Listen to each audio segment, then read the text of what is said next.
In GTA Online, there are three primary ways to make money: businesses, contracts, and heists.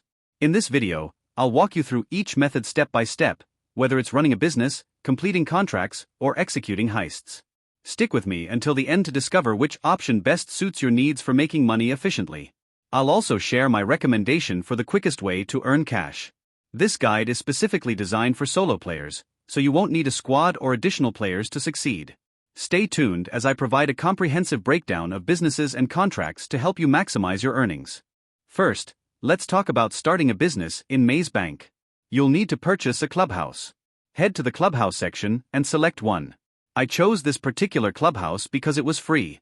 You can customize it according to your preferences. Now, let's head inside the clubhouse, where I'll guide you on how to manage your businesses. This is my clubhouse, where I oversee 5 different businesses under my motorcycle club. Let me walk you through everything about my motorcycle club businesses. First and foremost, you need to buy the Counterfeit Cash Factory and upgrade it. I'll guide you on how to do that shortly. But first, here's a breakdown of the businesses and how to purchase them. Starting with the Document Forgery Office. This is the cheapest business but also offers the least profit. Next is the Weed Farm, which gives a slightly higher profit than forgeries but is still on the lower side. Now, here's something important. There's no difference in the production of money between buying the cheapest or the most expensive versions of these businesses. You can go for the cheapest one, and it will still generate the same amount of money as the expensive option. After Weed comes the Counterfeit Cash Factory. Again, you can buy any location as there's no difference in earnings. Following that, we have the Meth Lab and finally the Cocaine Lockup, which is the most expensive but also the most productive business. To summarize, the best business for profit is cocaine, followed by meth, then the cash factory, weed, and finally document forgery. Now, let's talk about my earnings. So far, I've made around 5 million from cocaine, 4.8 million from meth, 3.8 million from the weed farm, 1.7 million from the document forgery office, and 5.6 million from the Counterfeit Cash Factory. The Counterfeit Cash Factory was my first business, which explains why its earnings are the highest. I bought the others later on. To sum up, I strongly recommend starting with the Counterfeit Cash Factory when you're getting into these businesses. Next, I'll show you how to upgrade them and take your profits to the next level. Stay tuned. Let me head towards the Counterfeit Cash Factory. It's just nearby, on the right side. You can see this is my meth lab. Let me show you my Counterfeit Cash Factory. It's also nearby, and I'll show you how to upgrade these. Every interface in each business is the same, so you just need to understand how to upgrade them to extract more money from the business. These are my workers. I haven't purchased any products or supplies, so they're not doing anything at the moment. When you first log in, you'll see the upgrade options. I've done all the upgrades, so I'm getting the maximum amount of money.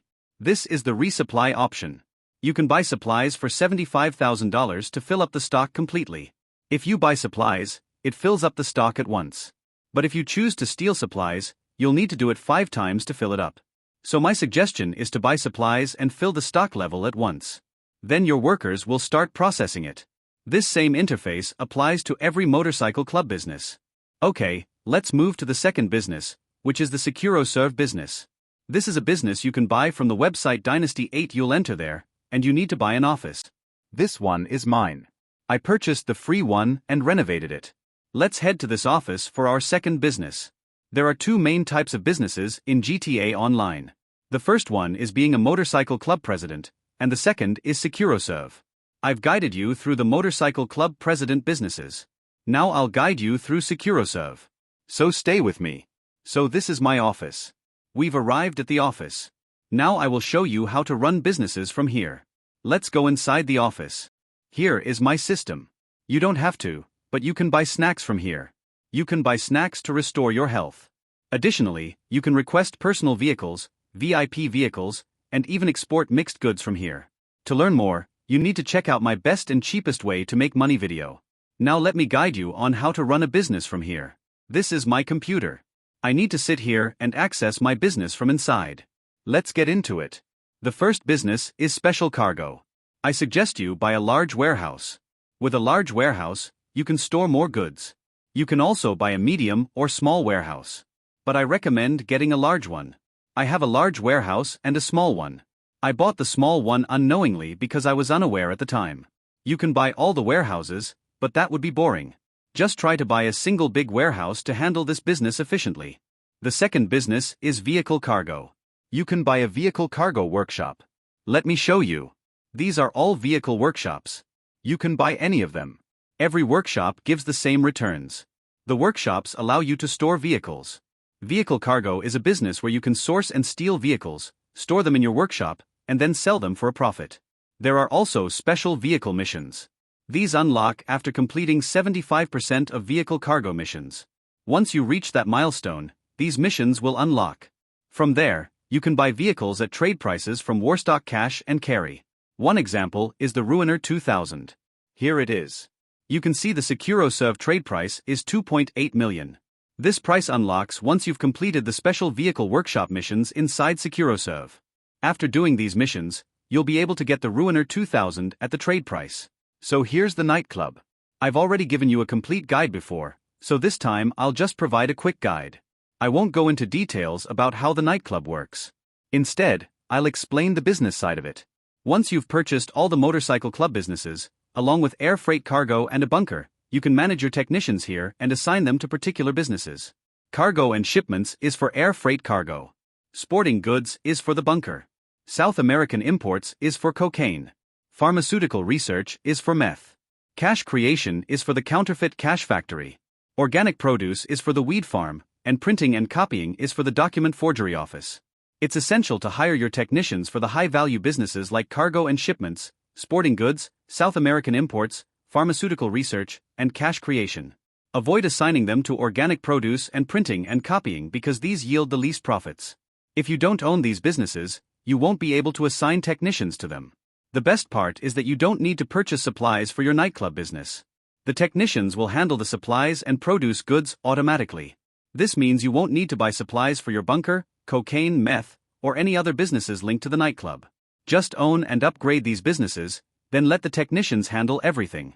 They will produce and stock goods, allowing you to sell the products directly from the nightclub itself. This can earn you over $1 million. Sometimes even up to 1.5 or 1.8 million if your stock fills up completely. That's the quick guide for the nightclub. After covering the motorcycle club, securoserv VIP, and nightclub businesses, let's head toward the bunker. This is one of the major businesses in GTA Online.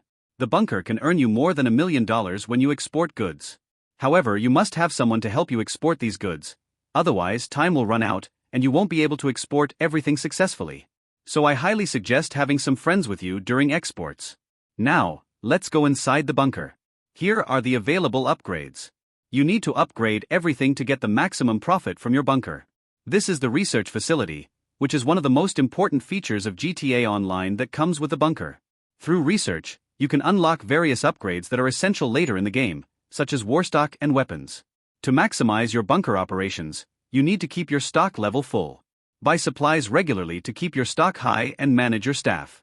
I have assigned mine solely for manufacturing since I've completed all research. However, you can split your staff between research and manufacturing if you haven't finished research yet. When your stock level is full, make sure to sell it before it gets downgraded. I recommend selling the stock with 1 or 2 friends to ensure a smooth and successful sale. If you've completed all the upgrades, you'll earn more than $1 million from a full stock sale. I also recommend buying supplies instead of stealing them. Buying supplies will fill up the bar at once, while stealing them requires you to do it 5 times, which is time-consuming and inefficient. Now, let's head to the final business, air freight cargo, which you can find in the hangar. This is my hangar. Let me guide you on how to run the air freight cargo business. The hangar business is known as air freight cargo. Here's how it works.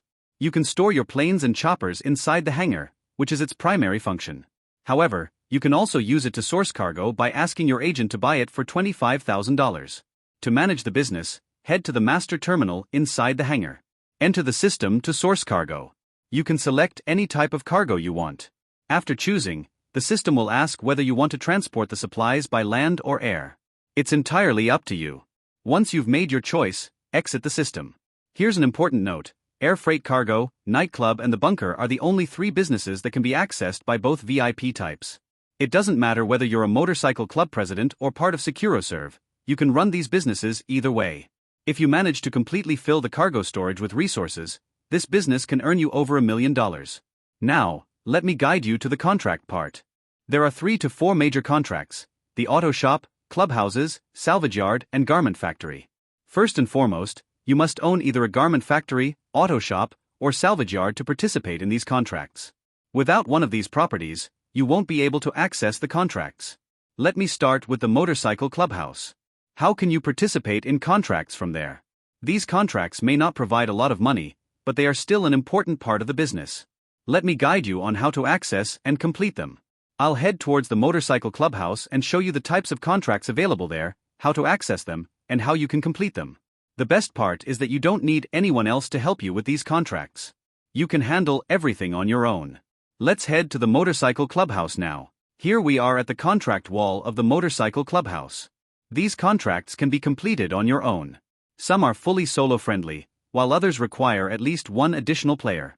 For certain missions, just one extra player is enough to get the job done. However, many of the contracts here can be handled entirely by yourself. Now, let's head outside from the clubhouse and move toward other contracts. Let me give you a complete guide to contracts. There are other major contracts you can find here. First, there is the agency, which you can purchase from here. I have already owned one, and you can customize or renovate it according to your preferences. Now, let's head toward the agency to explore it further. Here's a guide on how to use the agency and start security missions and VIP contracts to earn around 1 million. First, you'll receive 1 million once you complete a VIP contract.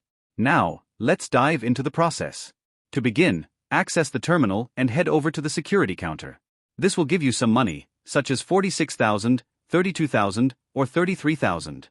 After completing this, a VIP contract will appear, typically broken into 1 to 3 parts. After that, a VIP contract will appear, specifically Dr. Diari.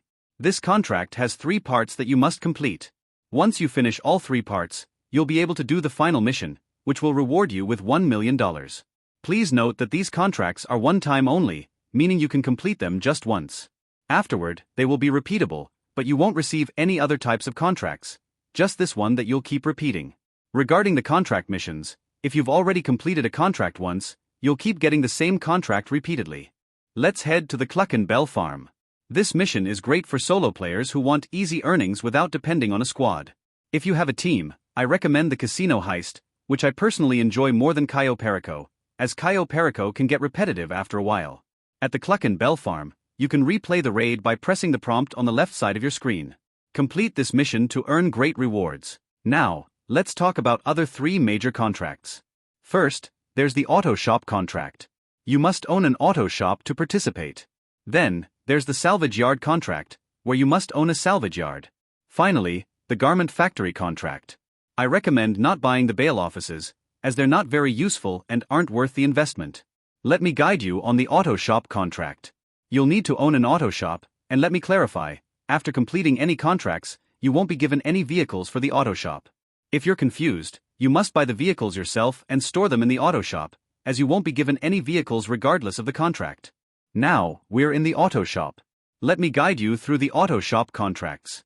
First, a reminder for new players, you won't get any cars gifted to you in the auto shop from any contracts or missions. All these cars you see here are ones I've purchased from Legendary. These are expensive cars that you need to buy and store in your auto shop. There are 3 contracts available here. You can do one at a time, and each contract has 3 parts. The first 2 parts are preparation tasks, and the third is the final one. Completing this contract will reward you with $180,000. The amount depends on your contract board. When I started, I got contracts worth $300,000 to $400,000. You can see I've completed 7 contracts here. Next, let's move to the salvage yard, right next door. In this contract, you steal cars, tow them to the yard, and then sell their parts. Let me show you my salvage yard. Here's the car I stole with the contract. The contract's planning computer allows you to steal any expensive car you want. You need to spend $20,000 for preparation, and then complete several parts of the mission. Once finished, you can claim the car and either sell it or salvage its parts. For example, I can sell this car for $395,000. This is the towing truck used to bring cars into the salvage yard, where they'll be salvaged and sold for parts. The earnings you make from the salvage yard office are minimal, but it's necessary to complete these contracts to earn more. Let me show you the office. In the office, you can track how much money you've earned from salvaging parts. It won't make you a lot, but it's still part of the process. Next, let me show you the Garment Factory contract, which is the latest edition. If you're unfamiliar, this contract can be accessed via the Maze Bank website, where you'll need to purchase the Garment Factory for over $2 million. Once you own it, you can access the terminal to start contracts. There's a setup cost of $20,000, and you can choose between different contracts. Inside the Garment Factory office, you can see your earnings. The money is deposited into a locker, which you can collect once it's accumulated. Now, stay tuned as I'll be guiding you through the heists next. Heists are some of the most expensive missions in the game, so don't skip these steps if you want to earn big. Welcome to this detailed guide on the 4 most popular heists in GTA Online. Grand Theft Auto Online offers 4 major types of heists. The first is the Prison Break heist, which is relatively inexpensive to set up. The second is the Doomsday Heist, known for its high payouts. The third is the Cayo Perico heist, and the fourth is the Diamond Casino heist. Solo players often prefer the Cayo Perico heist. However, new players may find it challenging due to its complexity. For beginners, I recommend starting with the apartment heists, which are the cheapest and easiest to set up. To access these, you'll need to purchase an apartment or house in the game. It's important to note that most heists require multiple players to complete. The Cayo Perico heist is the only exception, as it can be done solo. For apartment heists, you'll need to use the heist board in your property to set them up. I suggest attempting these only if you have friends to play with, as they can be tedious alone. The Doomsday Heist requires owning a facility, which can be purchased through the Maze Bank Foreclosures website. Once you have a facility, you can access the planning room to start the heist. While some preparations can be done solo, you'll need other players for the main heist. For the Diamond Casino heist, you'll need to own an arcade. The planning board for this heist is located in the basement of your arcade. Like the others, you can do the preparations alone, but you'll need a team for the actual heist. The Cayo Perico heist is unique as it can be completed entirely solo, from setup to finale. To start this heist, you'll need to purchase a Kosatka submarine from the music locker near the casino. Once you have the Kosatka, you can begin gathering intel and planning the heist. While the Cayo Perico heist can be very profitable, earning over $1 million per run, it may become repetitive after multiple playthroughs. I recommend trying other activities in GTA Online as well, such as Autoshop Contracts, Salvage Yard Contracts, and Agency Contracts, to keep the gameplay experience fresh and varied. If you need more detailed guides on specific heists or other aspects of GTA Online, feel free to ask. And if you'd like to play together, you can reach out to me on Instagram. We can team up for heists, contracts, or business activities. Thank you for watching, and please continue to support the channel for more content.